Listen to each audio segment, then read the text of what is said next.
whenever I have like a lot of conditionals and repeated ideas, I'm trying to fit things together there. And hopefully I was fitting things together as I moved. Like every time I would hit a repeated idea, I'd be like, all right, is there an inference to make here?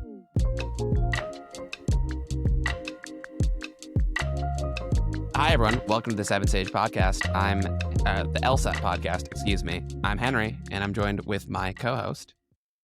And I'm Rahela. And today, more on accuracy. But before that, how are we doing, Rahela? How are we feeling? Testing season, it's full swing. Yeah, it is intense. It's a lot of people, wanting good score, a lot of studying that's going on. This is the peak season to also get a good score apply. So it's raging on, I would say. Yeah, exactly. Yeah, summer is always where things get busiest. And, when you have a lot of work, sometimes you might feel as though you should speed things up a little bit, right? Try to increase your pace because you think, more work equals I got to go quicker through things. But maybe that's not actually the solution, as I think you see not just in life, but sometimes on the LSAT too, where speed, you feel like it's a savior, but maybe it's a little bit more of a liability. Is that consistent with your experience? I guess both in life and in the LSAT. Yeah, I think there's like multiple ways people think about timing and being faster. I think one is like, if I just read faster, I'll be faster. Mm. If I finish more questions faster, I'll get a better score. So I think all of that is just about if I get faster at reading the passage, I'll get a higher score. But I think as the topic of the session is, that is not how you get a higher score. Yeah, that's exactly right. I mean, the fastest way to do this test would be to circle A for every question, right? And then hope for the best. That would probably be the quickest. I guess you wouldn't even have to circle, and then you could get zero. But yeah, I mean that would be the fastest way. But of course, that in itself shows that speed in itself is not necessarily a virtue. Now, it is something that you want to work towards, but you can't let it be the only thing that you're fighting for. So I think we can maybe jump into a little bit of talking about how speed it's good, but if you are just focusing on it, you're going to end up maybe in a place where you're getting a worse score, even if you're maybe doing more questions or actually getting to the end of the section. So last week we talked about how accuracy is trumping, and it's important to learn to be accurate when you're feeling maybe fatigued. And so today we're going to be thinking about like how accuracy relates to speed. And so maybe if you're open to jumping into it a little bit, Rahela, talking about how a lot of times when we have a timing issue, it maybe actually signals an accuracy issue. Yeah, so I think a couple of ways it can play out is, let's say that I get a question right in, like, I get a question right in 2 minutes. I think that is actually, if it's an easy question, that is actually a inaccuracy issue because that Mm, means you're doing something really wrong if it's something that could have gotten correct in a smaller amount of time. I think another way this can play out is if you are getting out of it because like 10 questions in 10 minutes, I gotta spend that only a minute. And this question needed a minute and 10 seconds. And so because of this like arbitrary marker, you're getting out of it faster, or you're reading faster, or you're not looking back at the stimulus to see if that detail is verified. Well, now you've spent a minute to miss a question that needed that 5 additional seconds. So I think it's a wrong way to think about the test is being fast. And how mm. does it play out for you, Henry? Like, how do you see that show up? Yeah, no, I agree. I mean, I do think at a certain point when you feel very comfortable and you feel like you could get every question right, maybe you start thinking like you're thinking a little bit more towards speed. But when you're in between that section, I think you're totally correct in that a lot of people fall into like two buckets that you outlined, where one, they're maybe going way quicker than they should, Yeah. right? Or they're going way slower than they should. And in some ways, like both of those things are honestly related. Yeah. Where if you are trying to read fast, often what that turns into is you not really understanding what you just read. and you have to go back to the passage. And so it ends up looking like you are going too slow when actually you're like, in some sense, trying to think too fast, right? Yeah. Is that, I think that's, one of the elements that, where you fall in or where people fall into, where it's like they're trying to be really quick Yeah. and then they just end up not understanding anything. They're going back and forth and then they pick an answer choice and all of a sudden you're at that 2-minute mark, Yeah. right? I So have a oh, go on. Yeah. I have a good analogy for that for like a gym workout. Like, let's say I'm like sprinting or I'm lifting a heavy weight. That 10 seconds feels like an eternity, but Mm, it's still just 10 seconds. Now, if I'm flipping through Instagram or TikTok, an hour can go by before I realize an hour's gone by. So mm, the TikTok person is someone who's reading fast, feels like you're doing a lot, but actually, you're going to have to go back, you're missing details, so you may have more 50-50, you may have more contenders remaining. Whereas that like 10-second sprint that, is doing the heavy lifting, you're reading each word, you're thinking about it, then you're moving. It's slower, it feels slower. But our mind is not a good determinant if something is actually fast or slow. You have to know what kind of work to do. mm. And that is like what you hold yourself to. I don't know if that makes sense, Henry. No, that makes a lot of sense. Personally, I was thinking about this where I'm like if I'm trying to go somewhere quickly, I need to like shower and change. And then because I'm like, oh, I only have 5 minutes, I go really quickly, but then like everything kind of goes wrong, right? Where it's like, it's a grab the wrong shirt, forget where I put my wallet, move it there, X, Y, Z, walk out the door, realize I forgot my phone, come back in, forget the keys again. Whereas if I just like took a little bit extra time here to be like, okay, maybe I rely on a system I have in place ahead of time where I'm like, okay, first I'm gonna do the clothes, then I'm gonna do the phone. This is weird. It's rare I'm like rushing to go anywhere. My life's pretty boring, but when it does happen, maybe I'm not practiced, right? And so it feels like I need to really hop into gear. When in fact, if I just slow down a little bit, maybe I'd make it on time. So I guess we could use this as a bit of like a segue here in talk about like how do you know what you fall into first. Like, how do I diagnose? Maybe I'm going too quickly or I'm going too slowly. Maybe we could start off with like and by going quickly, not necessarily doing the questions quickly, but like trying to think faster. How do I know if I'm maybe thinking too quickly or am I trying to force myself to think too quickly? Yeah. It's kind of weird, but you have to like not force it. You have to oversee whether like what good work is and whether your understanding is clicking in place. So for something that's easy, of course, as I'm reading, I have to monitor the comprehension. If it's happening, I don't want to then like hold myself, pull back, doubt myself either. Mm, So if I'm understanding, I'm going to allow that ball to keep rolling. If I can see the connections, as long as I'm doing the work and that's happening, that's good. Now, if suddenly I'm like, what did you just say? You believe in this? What is this again? Now, the worst thing I can do is now push forward because I have a question, because I'm monitoring my comprehension. So mm, that's where I know, okay, I have to do more work because I'm holding myself up to a standard where I'm not only understanding the English language, but I'm also pushing back against what I'm reading and making sure that I have analysis coming in as I mm, read. And so as long as that is happening, I'm good. I'm allowing the flow. If it's not, well, I've got to get mechanical. I've got to make sure that the comprehension is holding. mm. How do you determine when it's an adequate speed? Yeah, I know. I think that's a really good signal that I think you just gave in terms of like referential phrasing, right? Where if it's saying like this or he or she or they, and if you as you're reading, you don't know what that's a reference for, that's a pretty big sign that you aren't doing what you're recommending, which is, you're reading slowly, you're pausing, you're actually trying to consume and understand the sentence before you keep on moving.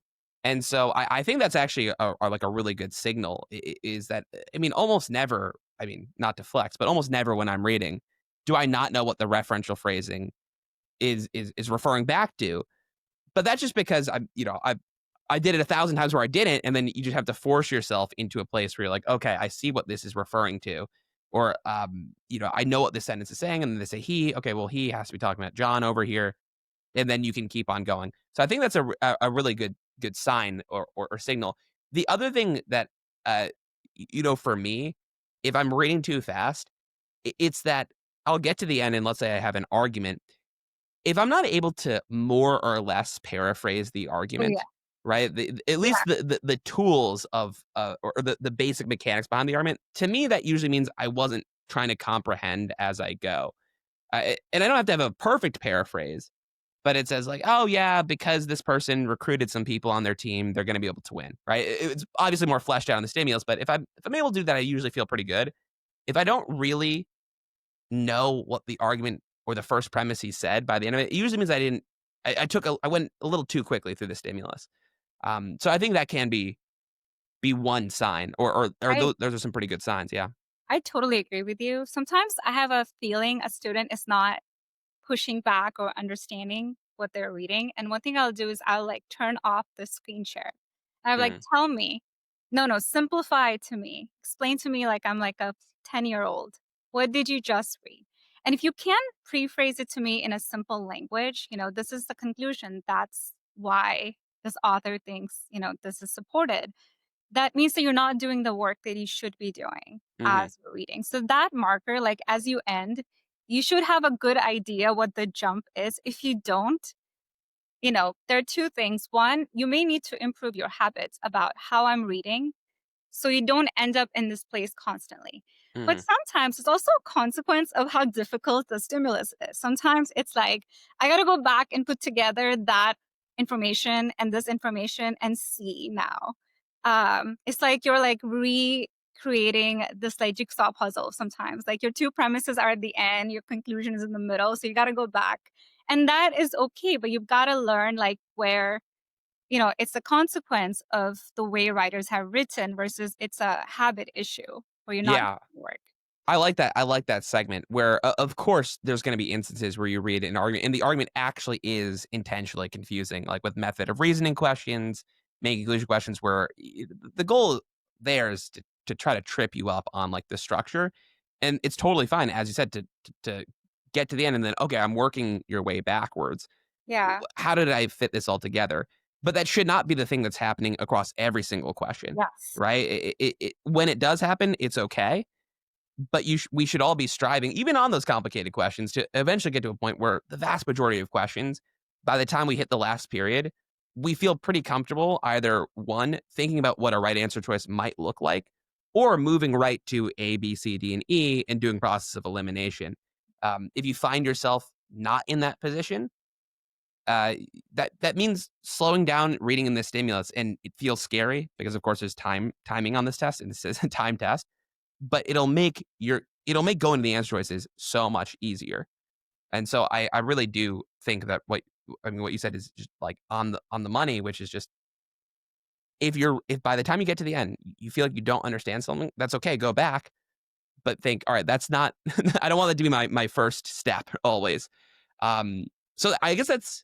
Oh yeah, go ahead. Yeah, for sure. Because sometimes I know that, like, and what do you think about it? Like, this one is going to take you a bit longer. And, like maybe what strategies you have, or how do you know, like, maybe like after reading the stimulus, I kind of have to do some work here rather than this is going to be like a one that I can get out technically fast, um, but with a lot of confidence. So how does that map out for you? Yeah, I mean, sometimes eh, it it's hard for me because for me, I always try to put myself in like the position of like a test taker, Yeah. right? Whereas nowadays, I feel pretty comfortable moving through the Yep. test. But Yeah. I think back then, whenever I have like a lot of conditionals and repeated ideas, I'm trying to fit things together there, and hopefully I was fitting things together as I moved. Like every time I would hit a repeated idea, I'd be like, all right, is there an inference to make here? Yes.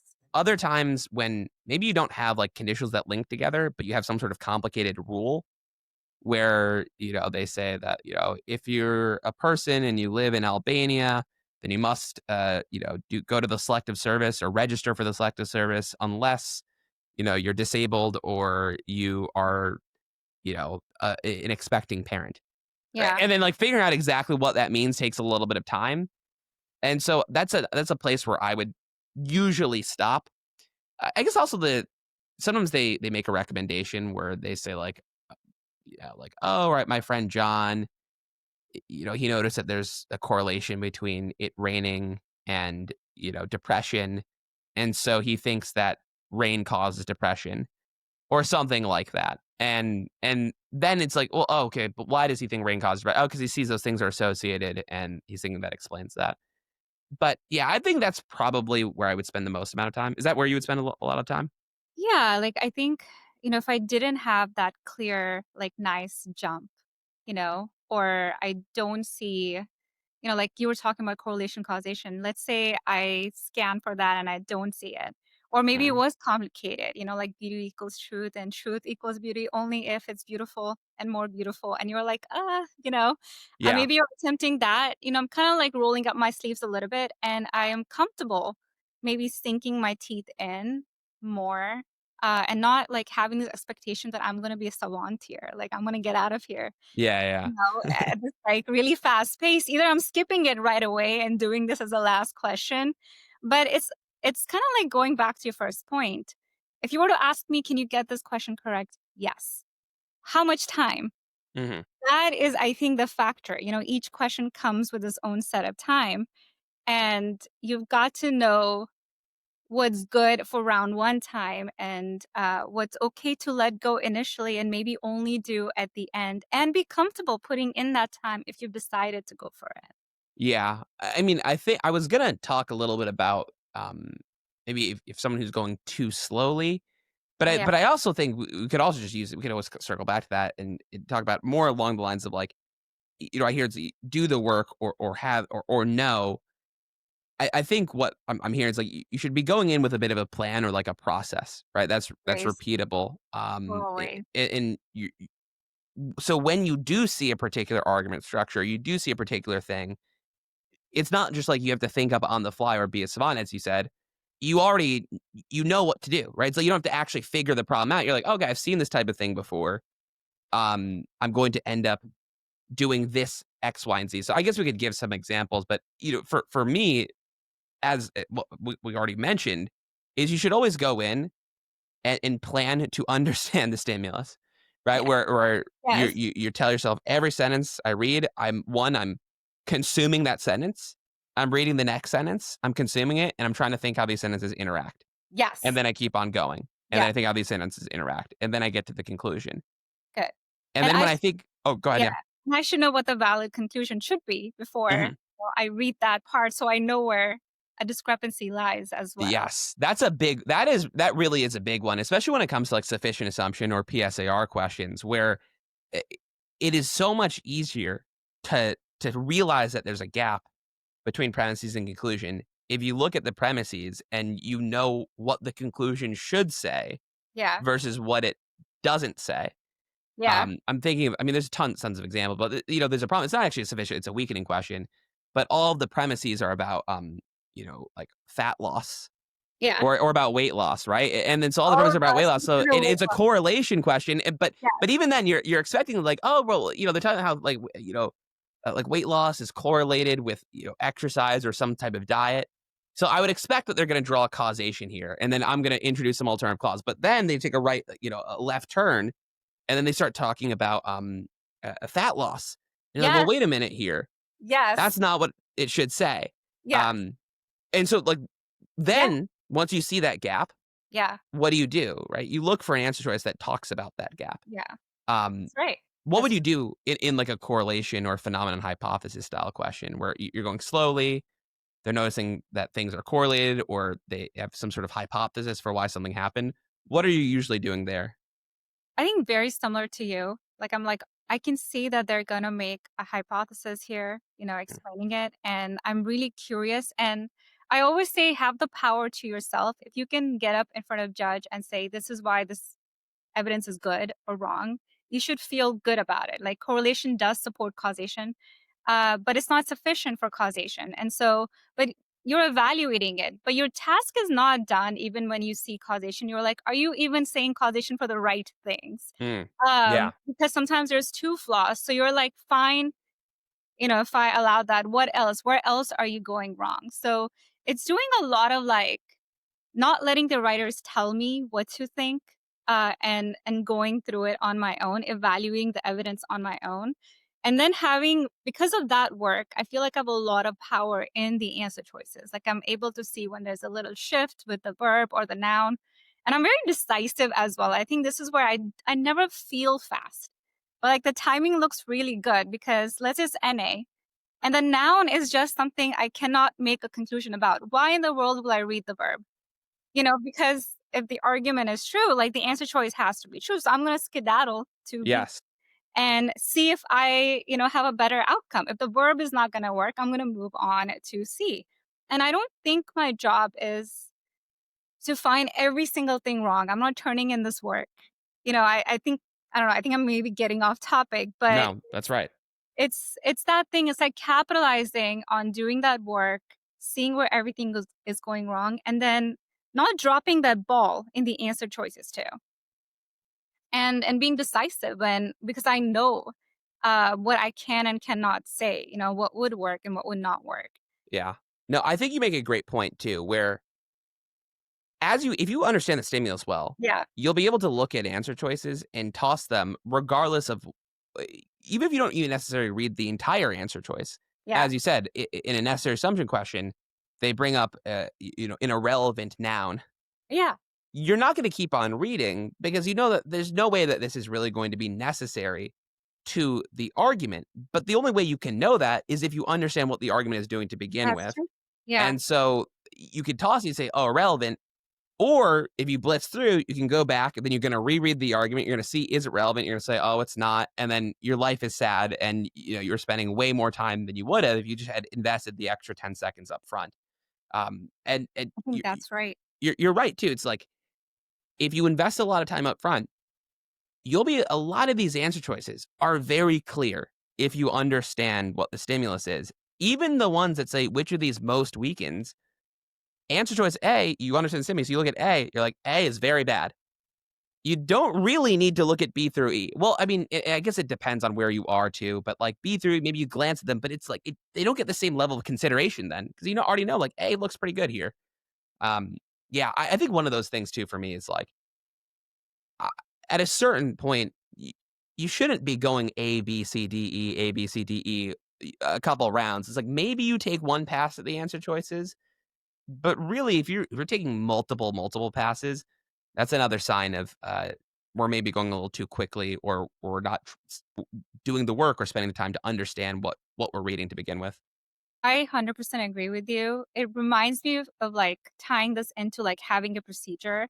I had like in this situation I'll act this, in this situation I'll act this. Hmm. And why? Because if there was a better, more timely way to do something, I would have done it.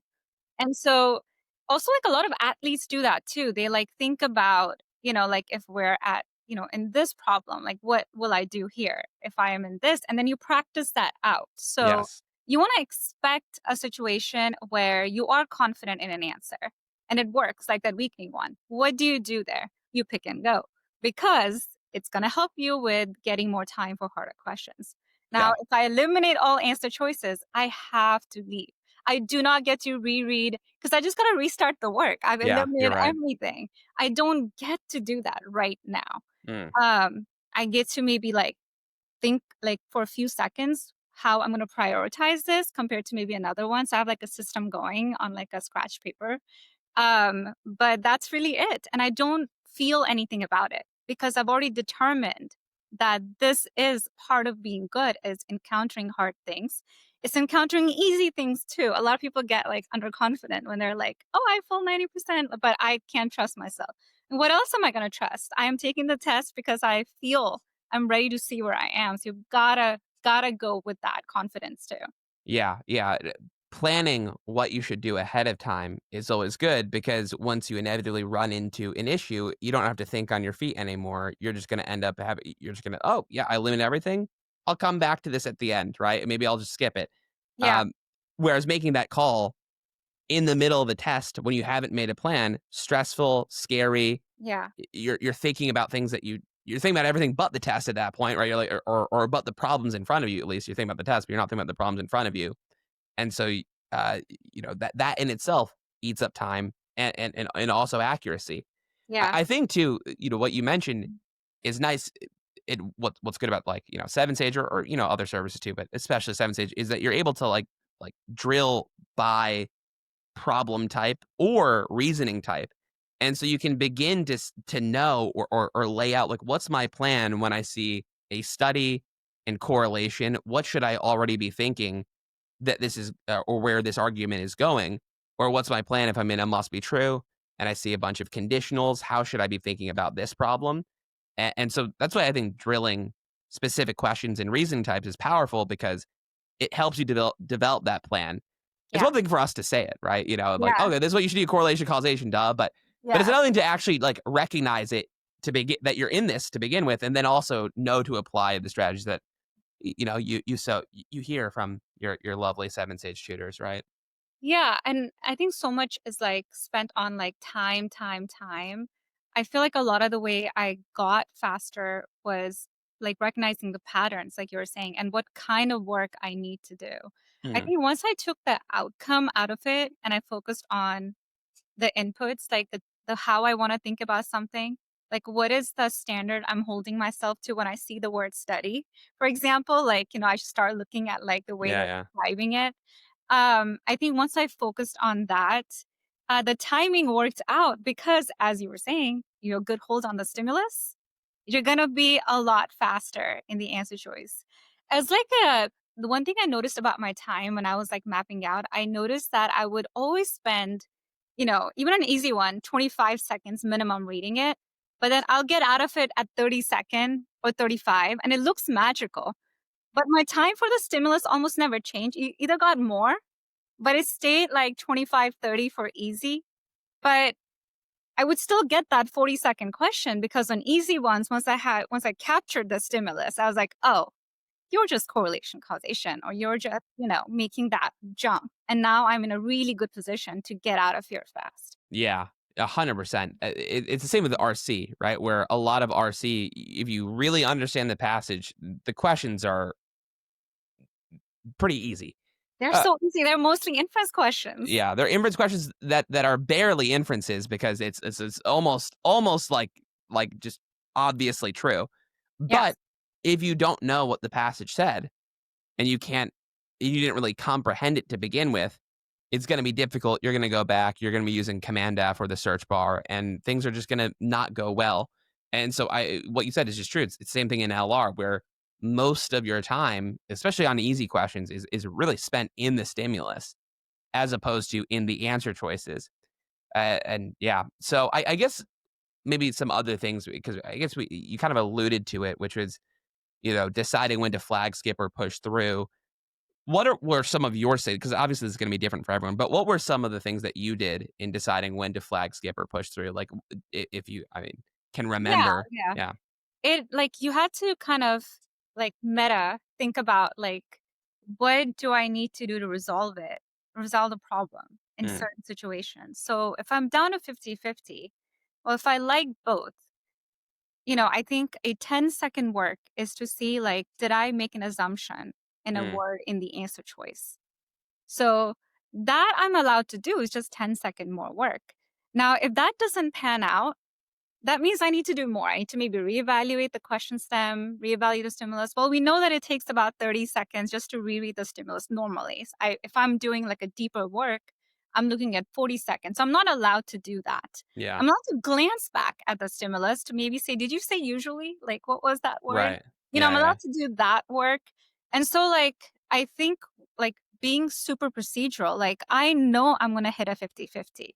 If I hit a particular 50-50, what am I allowed to do? And when does that work stop? And, if I hit another particular 50-50, which is where I don't like either one of them, the ones remaining, well, I pick the least one. And depending on my confidence, I get to flag it, you know, depending on like what else, like where I thought I like lay on the confidence level, like I'll put it in a different column. Um, so I think that like just like getting a idea of like how long will something take me to do and what does that mean? Like whether mm, I'm allowed to do it in round one or not. And also I think in general being comfortable with like I found a slight issue with B, no issue with A when I reread, and that's enough work. Like yeah, also knowing when like I no longer want to spend any more time in this question, even though if I don't have like a brilliant epiphany. This is not mind review. This is not untimed work. This is what I'm supposed to do is find a little issue and also knowing that this is where my strategy says I'm done working and moving on. Yeah, I mean, I think what you said just lastly there was like sometimes, especially for me, at least in RC, sometimes you're between 2 answer choices, and it's a very minor thing that Very makes much. you lean one way, and then you just gotta go with it Yeah. at that point, and be you can be comfortable with that. You don't have to really know why the answer choice is good when you're doing the test. When you're studying, you should learn. When you're doing the test, it's not like you have to affirm, here's my explicit reason why this is obviously better and this one is bad." It's like, "No, I'm just leaning this way."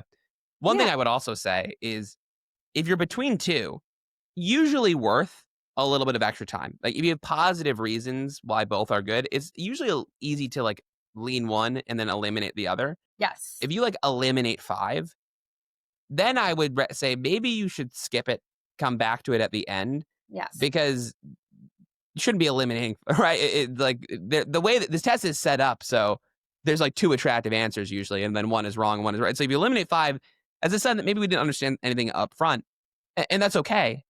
Hopefully you have enough time at the end, right? Like pick an answer, flag it, and this is the first one I'll come back to you because I'm just like randomly picking an answer. But I think that could be some good guidelines in terms of like, okay, if we're flagging, are we skipping? Did you skip question like types ever? Like, were you someone who would like skip and leave things at the end? Well, Nice. I think I it depended on whether I felt like I would understand it in a timely manner, the stimulus. Um, and you can also glance at the answer choices. Like some of them like have a paragraph long and the stimulus Hmm. already like you're struggling with, and you're like, huh, the answer choices don't look any like easier. So Yeah. I would skip based on the difficulty, but I never skip based on the question type. Even parallel reasoning, like I had a slightly like a strategy where I was picking an answer choice at 80% confidence, and Mm. I realized my accuracy didn't take a hit. Yeah. So, like, for me, B worked. B worked. And I was just Yeah. gonna go with it. Unless I saw something obviously wrong with it, as long as, like, logically it fit that, it didn't have to be perfect. It just had to logically parallel it. I think a lot of people are looking for perfection. Yeah. You can logically fit something without having every single thing that's part of the stimulus be part of it. So I was kinda like that at 80%, and I noticed that I didn't actually miss questions, and so that gave me you've gotta try out, I think, a little bit of strategy to see what you can get away with, like, how good you are as well, and, I think that teaches you a lot. I don't know, did you skip questions on a particular question type? No, I mean, I definitely agree with what you said, which is that if you understand the stimulus and something looks 80% good, it means it probably is good. And I think I went through that same thing too, where eh, you have this inclination to want to rule out every answer until you start realizing that, like, yeah, this is okay. And also, like, which of these most weakens, right? It might not actually make the conclusion false. In fact, most of them don't, but it Don't. just makes the conclusion less persuasive. So I didn't really have a skipping strategy, honest for me, because I was like, I felt pretty comfortable that even if I came up across something difficult, Yeah. I would be able to slow down, do the question, get it right, not have to go back and forth. I'd be like, okay, I'm just gonna slow down here, gonna get the question right. I'm trying to think too. It's like I think for parallel questions, sometimes people like to skip, but I think that even fits into what we were saying, where I don't know. Sometimes people recommend, like, looking at the conclusion and, like, is there a most in the conclusion and eliminating there? My own preference was just to, like, understand the stimulus, Same. understand the argument, and then go big picture, and then, like, okay, big picture, B looks good, and then maybe if B and D looked good, then I'd get a little more granular Yeah. instead of doing this mixing and matching thing, because I just thought that was, like, way too stressful for me personally. Same. And leading by comprehension, which I think is like my trump card. Like if I Mhm. understand something, I can find the right answer versus like mixing like matching words. And I think a lot of people think of like sometimes language, especially because of conditional logic, as if it's math. Yeah. Like if Yeah. they're using a different word, then it's wrong. So if they say most, if it doesn't say most, it's wrong. Like there's so many in English language ways to say most. Yes. And unfortunately, the harder the question is, the more they're not the right answer may not use that word. And Yes. so you have to understand the concept and ask yourself, and this takes a little bit of time, is to say, well, does this capture that idea like logically? And then, if yes, good. If no, then it doesn't matter if it says most. Because you can say like all apples are sometimes delicious. Doesn't mean like it's not the same thing as like Yes. a do you know what I mean? Yeah.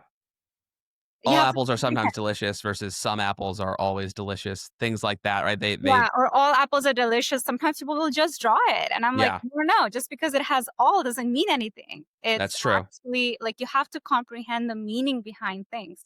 Mhm. And as you were saying, if you lead by that, it's less stressful because you're relying on yourself Yeah. and higher accuracy rate. Yeah, it's it but I think too, it's, as the, like, the little final maybe tidbit before we wrap things up here, a lot of that though too is doing work before the test, right? Or doing work before we're understanding what do we even mean by a conditional, right? I always say it's like can if by the time you get to test day, if it takes time to translate a conditional, that's a sign, that's a bad sign. You don't want it to feel like work to translate conditionals. Maybe you have to do it, but it shouldn't feel like this is some like mentally taxing thing to do, Yeah. right? Or you shouldn't have to know why correlation or think your way through why correlation versus causation is bad. You should just believe it or feel it. Yeah. And I think a lot of that comes back to just like having a plan for things, right? What do I do when I see only if, right? What do I do when I see a study? Yeah. And yeah, and so yeah, I think you're right. It's like there's so many different ways to say most, more than not, right? Yeah. And whatnot. Yeah. Um, More people like to run than not like to run, right? That's another way to say most, but you have to know that, like, well, that's what that means, and so you have to do the work ahead of time. And So, see, like, the nice thing about easy questions is, like, 1, 2, 3 star, you don't run into that. They're, like, mm, pretty, like, just, like, simple language, like, you can study for them, like you're saying, like A to B, and it's, like, only for difficult you start running into language like that. So when you see that, you can work at it outside of time. You can be like, "Alright, what does not all means?" Some or none, got it.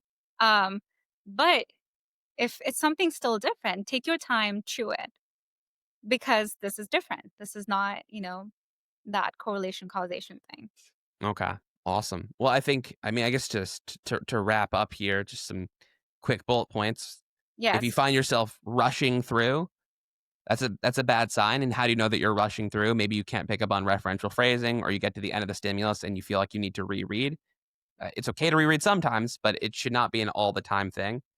When you're looking at answer choices, you don't need to feel like you have a positive reason why one answer choice is out, or a huge reason why one answer is out and one answer choice is in. If you're between two and one feels better, you pick it. Then after the fact, right, study that through. Um, what else am I missing here? Oh, Monitor your comprehension. yes, Like, it's okay to slow down, uh, yes. but be, like, monitoring yourself all the time for doing the good work rather than trying to attain it fast. Yeah. Go in with the plans, right? And plans are both at the testing level, which is like, what am I going to do when I eliminate all the answers, or what am I going to do when I have two answers that I think are right?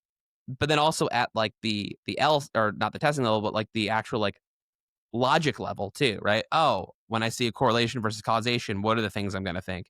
Or when I see a bunch of conditionals, how am I going to change my mind to start thinking, okay, I just need to like connect dots here, and that could be done through drilling in practice ahead of time, not just in the actual test. Do you have any final things or bits of knowledge that you would like to impart? I think lastly, like, when you take the test, act like this confident version of yourself. Mm, Like, you know what you know, and, you're maximizing what you know. Like, I don't really doubt my knowledge. And then once you're outside of the testing time zone, that's when to doubt everything and to, like, see if you're doing things correctly.